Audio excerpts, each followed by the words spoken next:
శ్రీమహాగణాధిపతయే నమః. సదాశివసమారంభాం శంకరాచార్యమధ్యమాం అస్మదాచార్యపర్యంతాం వందే గురుపరంపరాం. శ్రీమాత్రే నమః. ఆదిత్యాయ చ సోమాయ మంగళాయ బుధాయ చ గురుశుక్ర శనిభ్యశ్చ రాహవే కేతవే నమః. ప్రేక్షకులకందరికీ కూడా శ్రీ క్రోధినామ సంవత్సర ఉగాది శుభాకాంక్షలు. శ్రీ క్రోధినామ సంవత్సరానికి సంబంధించి మనకి ఈ ద్వాదశ రాసుల వారికి నవగ్రహ సంచారాలను అనుసరించి శుభాశుభ ఫలితాలు ఏ విధంగా ఉంటాయి అనే విషయాన్ని తెలుసుకుందాం. అయితే తెలుసుకోబోయే ముందర ఇక్కడ మనకి సంవత్సర ఫలితాలు మనకి అంటే సంవత్సరంలో గ్రహాలు నవగ్రహాలు కూడా మార్పు చెందుతూ ఉంటాయి. అయితే ఇక్కడ చెందుతున్నప్పుడు కొన్ని గ్రహాలు ఒకే రాశిలో ఎక్కువ రోజులు అవి ఉండడం అనేది జరుగుతుంది.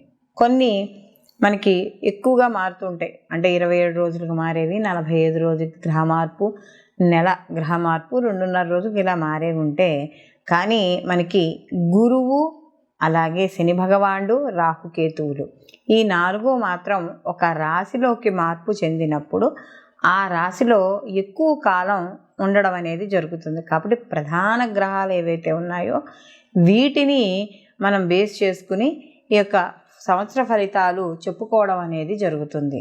గురువు అయితే ఒక రాశిలో సంవత్సరం పాటు ఉండడం అనేది జరుగుతుంది. మధ్యలో కాస్త వక్రీకరించడం, మళ్ళీ ముందుకు వక్రత్యాగం పొందడం ఇలాంటివి ఉంటాయి. అలాగే శని భగవానుడు కూడా రాహుకేతులు ఎప్పుడు అపసవ్యంలోనే వాళ్ళు ప్రయాణం చేయడం చేసినా కూడా ఒకే రాశిలో వీళ్ళు 18 నెలలు సంచారం చేయడం అనేది జరుగుతుంది. శని భగవానుడు 2.5 సంవత్సరాలు. కాబట్టి ఈ ప్రధాన గ్రహాలు ఏవైతే ఉన్నాయో వాటిని ఆధారంగా చేసుకుని మనం ఈ సంవత్సర ఫలితాలు, అసలు వీళ్ళకి ఆదాయ వ్యయాలు ఎలా ఉంటాయి, రాజ్యపూజ్యము అవమానం ఎలా ఉంటుంది, ఇలాంటి విషయాలన్నీ కూడా మనం ఇప్పుడు తెలుసుకుందాం. వృషభ రాశిలోకి మనకి రాశాధిపతి వచ్చేటప్పటికి శుక్రుడు ఈ వృషభ రాశిలోకి కృత్తిక 2, 3, 4 పాదాలు, అలాగే రోహిణి 1, 2, 3, 4 పాదాలు, మృగశిర 1, 2 పాదాలు మనకి ఈ యొక్క వృషభ రాశిలోకి రావడం అనేది జరుగుతుంది. అయితే ఈ వృషభ రాశిలో కానీ మనకి ఈ శ్రీ క్రోధినామ సంవత్సరంలో వీళ్ళకి ఆదాయ వ్యయాలు కానీ చూసుకుంటే ఆదాయం 2, వ్యయం 8 గాను కనబడుతుంది. అలాగే రాజ్యపూజ్యం 7, అవమానం 3. అంటే ఆదాయం కంటే కాస్త ఖర్చులు అధికంగా ఉండడం అనేది కనబడుతోంది. అలాగే రాజ్యపూజ్యం 7, అవమానం 3 అన్నప్పుడు వీళ్ళకి శత్రువుల కన్నా మిత్రులు అధికంగా ఉండడం అనేది జరుగుతుంది. అయితే ఈ రాశి వారికి మే 1 నుండి కూడా ఈ యొక్క సంవత్సరాంతం వరకు కూడా జన్మలో యొక్క గురువు యొక్క సంచారం అనేది జరుగుతోంది రజితమూర్తిగా. అలాగే శనేశ్వరుడు సంవత్సరం అంతా కూడా వీళ్ళకి దశమంలో అంటే రాజ్యస్థానమందు ఈయన తామ్రమూర్తిగాను, అలాగే రాహుకేతులు సంవత్సర ఆరంభం నుండి సంవత్సరాంతం వరకు కూడా ఏకాదశ మనకి అలాగే పంచమ స్థానాల యందు వీళ్ళు సువర్ణమూర్తులుగాను సంచరించడం అనేది జరుగుతోంది. అయితే రాహు లాభస్థానం ఉండడం వల్ల వీళ్ళకి కాస్త ఏవైతే వీళ్ళు వృత్తి ఉద్యోగ వ్యాపారాల్లో ఉన్నారో వాళ్ళన్నిట్లో కూడా అన్ని రంగాల వారికి అంటే రాజకీయం కానీ లేకపోతే సినీ కళా రంగాల్లో ఉన్నవాళ్ళు వీళ్ళందరికీ కూడా కాస్త ఆర్థికంగాను ఆకస్మికంగాను ధనలాభాలు కలుగజేయడం, విజయాన్ని కలుగజేయడం అనేది జరుగుతుంది.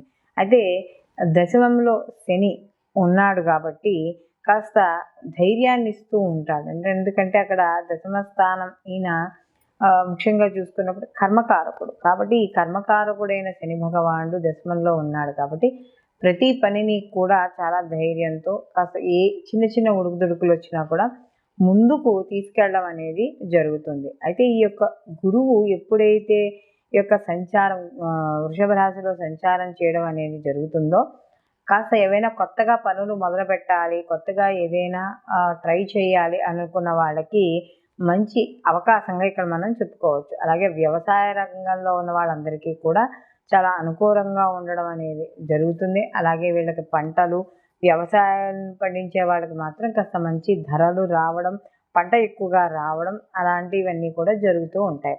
అలాగే వీళ్ళకి ఏదైతే ఈ యొక్క గురువు యొక్క మార్పు జన్మలోకి వస్తుందో కాస్త వాళ్ళకంటూ వాళ్ళకి ఒక ఐడెంటిటీ, ఒక వ్యక్తిత్వ వికాసం పెరగడం, ఏదైనా ఒక సాధించాలనే తపన ఇలాంటివన్నీ కూడా ఇక్కడ రావడం అనేది జరుగుతుంది.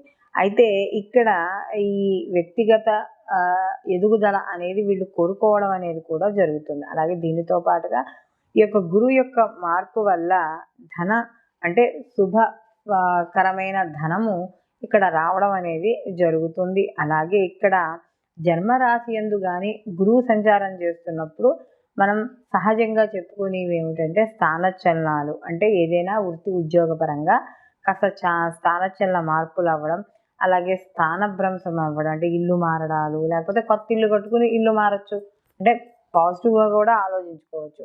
అలాగే ఇక్కడ కాస్త కొంచెం ప్రయాణాలు, లేదా ఒక కుటుంబం ఇక్కడ ఉండి కొద్దిగా దూరంగా వెళుతూ ఉండడం, ఇలాంటివన్నీ కూడా జరుగుతూ ఉంటాయి.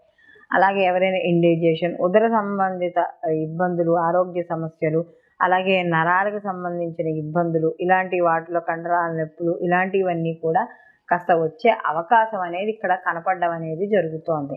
కాబట్టి ఇక్కడ వీటి నుండి బయటపడడానికి ఈ యొక్క వృషభ రాశి వారు ఎవరైతే ఉన్నారో వాళ్ళు కాస్త ఈ యొక్క శనగలు అలాంటివి, గురువారాలు, నియమాలు పాటించడం, ఇలాంటివి చేయడం ద్వారా ఇలాంటి ఇబ్బందుల నుండి కాస్త అధికంగా ఉంటుంది. అలాగే కాస్త కొంచెం ఏవైతే ఈ యొక్క చేనేత వస్త్రాలు ఇలాంటి వాళ్ళు ఉన్నారో వాళ్ళకి కాస్త కొంచెం అంతంత మాత్రంగా ఉంది. ముఖ్యంగా కళలకు సంబంధించి లలిత కళలు కానీ వీటికి సంబంధించి వాళ్ళు, అలాగే సినీ, అలాగే ఈ గాయకులు, అలాగే నాటక రంగంలో ఉన్నవాళ్ళు, వీళ్ళందరికీ కూడా సామాన్యంగా ఉండడం అనేది జరుగుతుంది. అలాగే ముఖ్యంగా ఈ యొక్క మంత్రివర్గము ఇలాంటి వాటిల్లో ఉన్న వారికి కాస్త అనుకూలంగా ఉంటుంది. అయితే దశమంలో శని సంచారం వల్ల కొంతమేర వరకు ఈ రాజ్యస్థానంలో ఉండడం వల్ల పూర్తి సంపూర్ణమైన శుభ ఫలితాలను పొందడానికి అవకాశం అనేది తక్కువగా ఉంటుంది.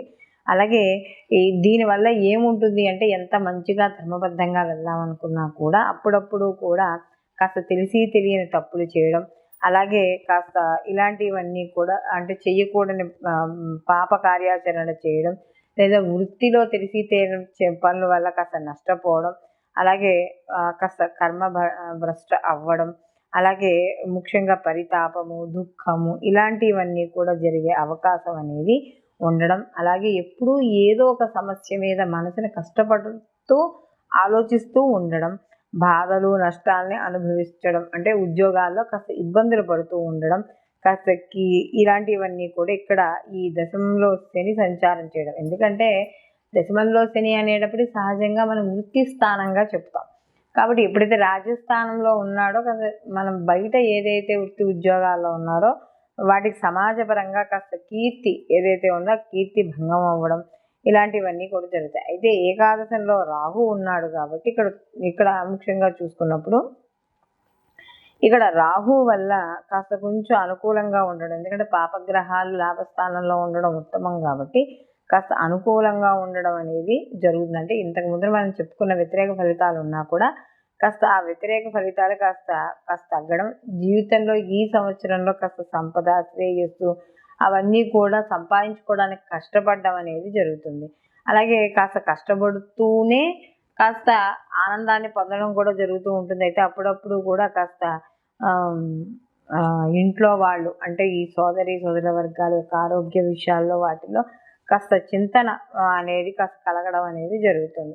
అలాగే ఇక్కడ ముఖ్యంగా ఏవైతే గృహ నిర్మాణాలు చేసే వాళ్ళకి, అలాగే రైస్ మిల్లులు, హోటళ్ళు ఇలాంటివి చేసే వాళ్ళందరికీ, భాగస్వామ్య వ్యాపారులకు కాస్త కలిసి రావడం అనేది జరుగుతుంది. అలాగే ముఖ్యంగా శుభ కార్యక్రమాలు చేయడం కూడా జరుగుతుంది. విద్యార్థులకి కాస్త శ్రద్ధ బట్టి వహించడం అనేది మంచిది. లేకపోతే కాస్త, ఎందుకంటే పశ్చిమ స్థానంలో కేతువు ఉన్నాడు కాబట్టి ఈ కేతువు వల్ల కొద్దిగా ఇంట్రెస్ట్ తగ్గడం కానీ, లేకపోతే ఏదైనా ఇతర వ్యాపకాలకు ఉండడం కానీ, ఇలాంటివి ఉంటూ ఉండడం అనేది జరుగుతోంది.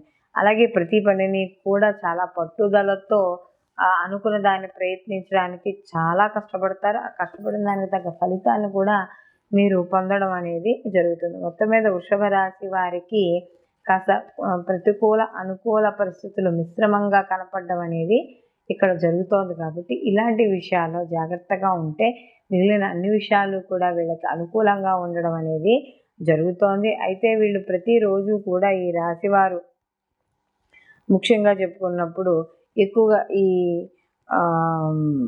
ఏవైతే మనకి వృషభ రాశి వాళ్ళు లక్ష్మీ ఆరాధన ఎక్కువగా చేస్తూ ఉండడం, అలాగే దత్త చరిత్ర పారాయణ చేస్తూ ఉండడం, లేదా దత్తుడికి సంబంధించిన ఏమైనా గుళ్ళుకి లేకపోతే ఏదైనా వాటికి వెళ్ళడము, ఇలాంటివి చేయడం ద్వారా మరిన్ని మంచి ఫలితాలు పొందడం అనేది జరుగుతుంది. సర్వే జన సుఖినో భవంతు, లోకా సంస్థ సుఖినో భవంతు.